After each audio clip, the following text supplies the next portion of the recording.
Today on Flick Nose, we go through the showing time market stats, the quick stats, and then the Fed met this week. So let's talk about that. Stay tuned.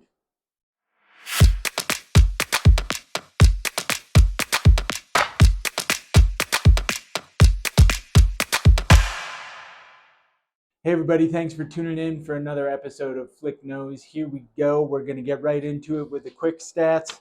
Then we got the showing time market stats, and then the Fed met this week. And what does that mean for you as a buyer and interest rates in general? So let's start out. We got new in the last 7 days. We got 69 new listings. 21 properties have gone under contract. 23 properties have sold. 33 properties have price reduced in the last 7 days.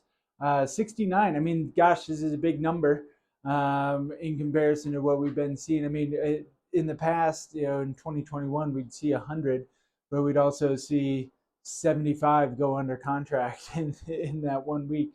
But, taking these numbers in, we are seeing sellers come to the market, loosening up inventory a little bit, which is good for you as a buyer. You have choices with that.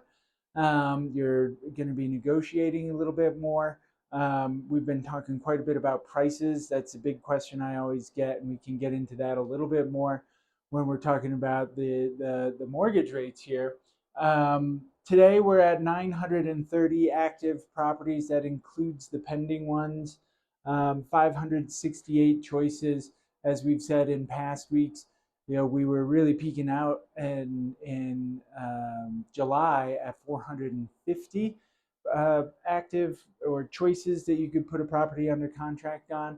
So 568, that is fantastic for you, because really what we're seeing with prices is we just aren't seeing the demand is outpacing the inventory. And I think that's probably across the country. There's certainly pockets where things are a little bit more competitive. Let's jump into the showing time market stats, because that's going to give us a little bit more info as to where we are on prices year over year. Single family homes seem to be on fire still, with average sales prices up 33%, May 23 to May 24. May 23, we were closing at 1.8 million, and in May here we're at 2.4 million. Not sure if there's some properties that are just skewing that number up higher. If we've got some big sales in there, I can maybe look a little bit deeper.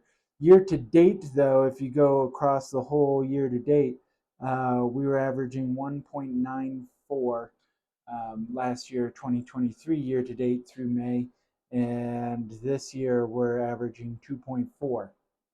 So, I mean, those May numbers are pretty almost spot on with the year to date numbers. So, I don't know as though there's much skew in that when we're looking into it. So, single family homes are up 24% year to date, year over year.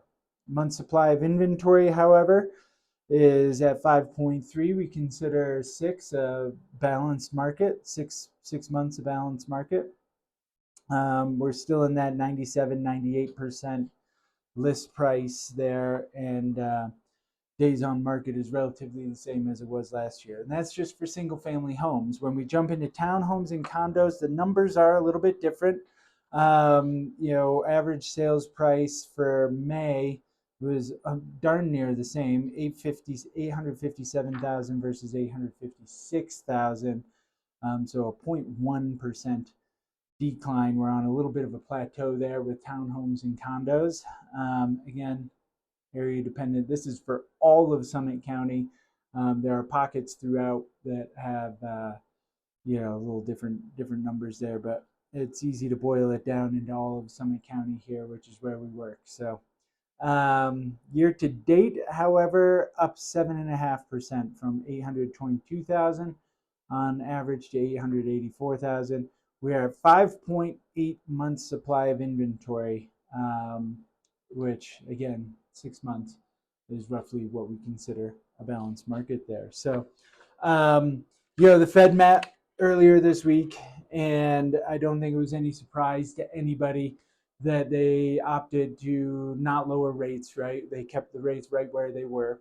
The economic data that they were looking at is the CPI, which is what they're using to measure inflation. They were targeting 3.4, beat expectations at 3.3. So that's a good thing, right? We're taking the inflation out of the marketplace, which is good. We have not quite hit their target yet, which is why that they're keeping the target Fed rate um, where it is without making any cuts or changes there. Now, how does this affect your interest rate, your mortgage rate?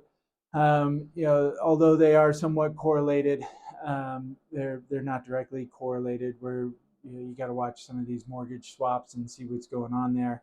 Average mortgage rate on a primary home right now, which is the easiest one to track, and that's what we're going to be using to talk about in the next couple of months here. We dipped under 7 again. So we've been right over 7. Second home investment properties were typically, let's call it a half point higher. So average across the country was 6.97% of what's been actually locked in. And so, we're dipping under 7. That first number being a 6 is a good thing for you.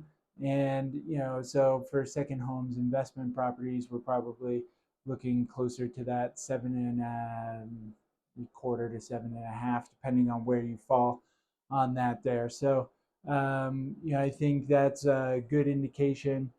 I'm not anticipating any more Fed cuts. I mean, if we get one this year, which they're predicting, that would be in like November, December timeframe.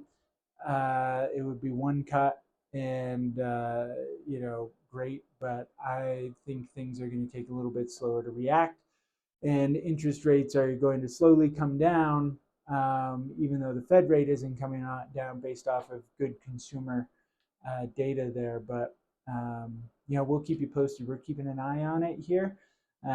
So as soon as we know, you'll know, right? But as the interest rates come down, I think the real estate market will pick up a little bit more. So I know this is a long video, but we had a lot of data to cover. So if you have any questions, feel free to give me a holler. Team Flick at summitliving.com. Thanks for tuning in for another episode of Flick Knows.